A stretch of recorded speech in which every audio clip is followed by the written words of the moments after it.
खुलुमबाय रायजो राजा नोंथांमोन दिनै समान बसुमतारिया बहाय दं नोंथांमोना नुखाबाय UPPL दोलोनि गोख्रों दैदेनगिरि बिथांखौ बयबो सिनायो सारा बड'लेण्डआव सिनायो बिथाङानो जाहैबाय रनजित बसुमतारि आरो आं दिनै बिथांनिफ्राय मिथिनानै लानो नागिरदों जे थांनाय MCLA इलेक्शनाव आरो नैबे इलेक्शनावबो बिराद गाज्रि जेनबाय बे जेननायनि गुबै खारना मा सार बिनि सोमोन्दै बुंनो हागोन नामा सार बेवहाय मोनथामसो खारन दङ मोनसे खारना जादों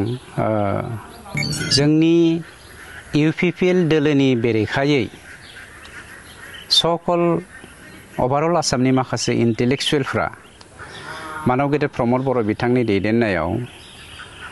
काउन्सिल मोनसे फिसा हालामखौ जे स्टेटहुड महर होनायनि मोनसे मा होनो थासारिजों बे हालामखौ सान्ति गोरोबनाय आरो खौसेथि बेखौ गायसननो हादोंमोन जायखौ सहायनो हायाखैमोन बरन्स दुलाराय आसामावनो मानव गेदेर प्रमद बर' बिथांनि दैदेननायाव BTC हालामाव जाबायदि थासारि सृष्टि खालामनो हादों गुफुं थासारि बेखौ मेगन सानाय फैदोंमोन आरो बेनिखायनो बै सकल इन्टेलेक्चुवेलफ्रा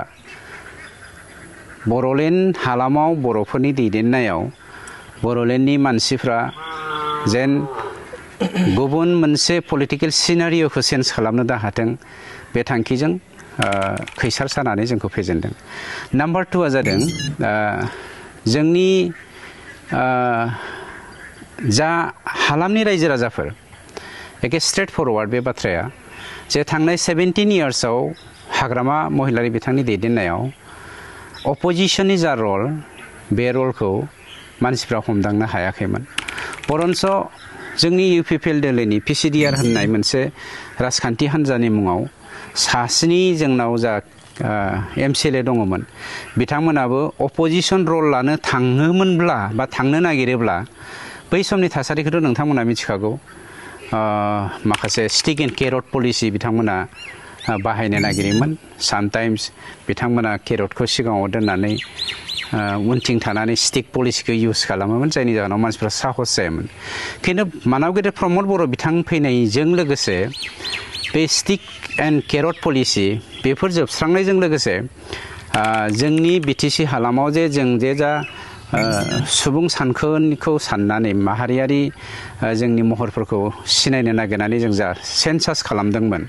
बेवहाय जों 26टा जाति जनगोष्ठी मोननो हादोंमोन बे 26टा जाति जनगोष्ठीखौ खौसेयै लांनानै जोङो माबोरै आवगायनो हागोन बेखौ लानानै जोङो खामानि मावनायाव माखासे मानसिफ्रा आं बेखौ नाम मेनसन खालामनो लुबैलिया माखासे ग्रुप होनगोन माखासे स्टेज होनगोन बिथांमोना रांनि खैसाराव गोग्लैनानै नंखायै जोंखौ मुं सुनानै बे बाथ्राया एखेबारे स्ट्रेट जे जोंनि जा फान्ड इउज खालामनाय बे फान्ड इउज खालामनायखौ नंखाय होननानै प्रसार खालामनानै बिथांमोना थाखानि बोलोजों मानसिफोरखौ बायनायनि जाहोनाव जोंनि जा माखासे स्ट्रेटेजि बे स्ट्रेटेजिया जोंना एसे लुज जादों 3 नाम्बाराव मोनसे बाथ्राखौ आं बुंनांगोन जे थांनाय 17 इयार्सआव एन्ड बिफोर द क्रिएशन अफ BTAD अल्सो जुदि नोंथाङा नायोब्ला नट मोर देन 30% बड' कमिउनिटि इभेन दो जोङो indigenous community of this land जोंनाव 30% मानसिफ्राल' हा दंजायोमोन रिमेनिं 70% मानसिफ्रा हा गैजायामोन खिन्थु आफ्टर द क्रिएशन अफ द BTAD टिल 2020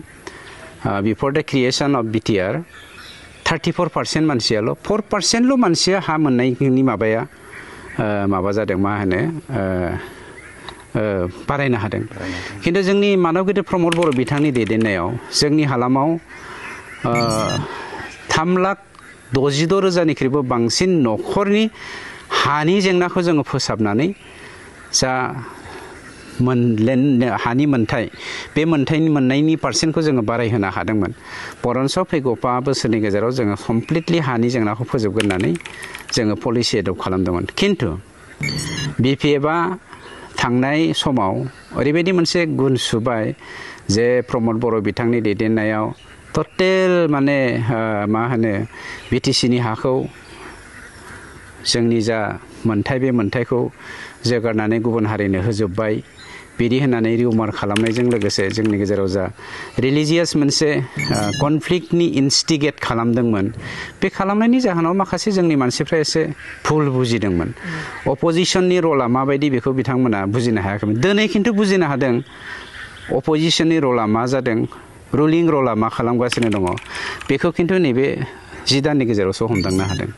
आरो बेफोरनो मोनफा मोनफा कारन खिन्थु डेम'क्रेटिकेलि we were not defeated. आरो मोनसे सोंथिबाव सार दा जे गोबां रायजो राजाफ्रा नैबे जेननायखौ लानानै आरो UPPLआ जोबस्रांबाय होननानै बुंगासिनो दं बेहाय नोंथाङा मा बुंगोन सार UPPLआ जोबस्रांदों जोबस्राङाखै बेखौ जों बावैसोनो प्रमान होनो थांगासिनो दङ दिनै आंनि जा समस्ति आं जेरावहाय थांनाय बाराव गेलेदोंमोन जायखौ लानानै आं सासे EM महरै गावखौ गायसननो हादोंमोन बे हालामाव हाबफैदों बे हालामनि मोननैसो गामियाव जों दिनै हाबदों बे गामियाव मोनसे गामियाव जों दिनै हाबैदों बे गामियाव 96 फेमिलि दङ 96 फेमिलिनि 93 आनो UPPL सापर्टार थांनाय MLA इलेक्सनाव जोङो BTCनि 12टा कनस्टिटुयेन्सिनि बाथ्राखौल' सानालासेनो बा 15टा कनस्टिटुयेन्सिनि बाथ्राखौल' सानालासेनो ओभारअल जों जुदि इन्डियानि पलिटिकेल जा इलेक्शन सिनारिय' बेखौ जुदि नायोब्ला मेघालय मा होनो जों जुदि वेस्ट बेंगल जों जुदि बिहार बा आसामनि जा इलेक्शन सिनारिय' बेखौ जों नायोब्ला BTCनि जा 15टा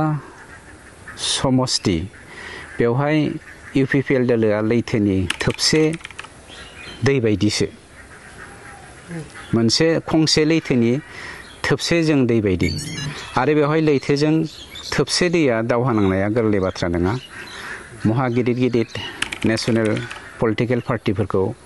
मा कारनाव दिनै मा रिजनाव दिनै जेन होदों बा जेननो गोनां जादों बेफोर बाथ्राखौ बिश्लेषण खालामनानै पलिटिकेल एनालाइसिसफ्रा होगासिनो दङ गतिके बेखौ लानानैथ' रायजो राजाफ्रा नार्भास जायाखै बरन्स इनकारेजसो मोनदों जे BPFआ दिनै नैबे 10 दाननि गेजेरावहाय हाग्रामाया खारखोमा थानो गोनां जादों गावनि लिडारफोरखौ लोगो हमाखै आरो बियो 400 crore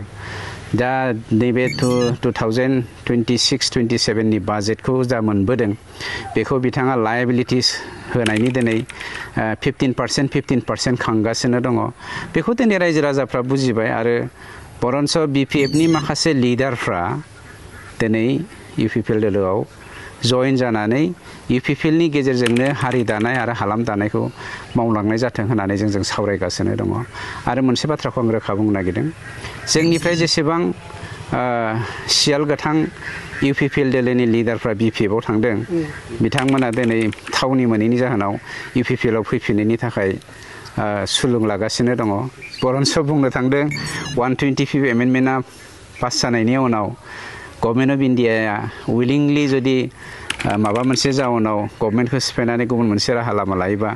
बैयाव थांनानै जोङो सरकारनि मोनसे पार्ट एन्ड पार्सेल खामानि मावहैगोन होननानै बुंदों I think this is dream of the सियाल गोथां गोजोननाय थाबाय सारनिसिम सारा दिनै आंनि गासै सोंथिफोरखौ गुवारै बेखेवनानै होनायनि थाखाय गोजोनथों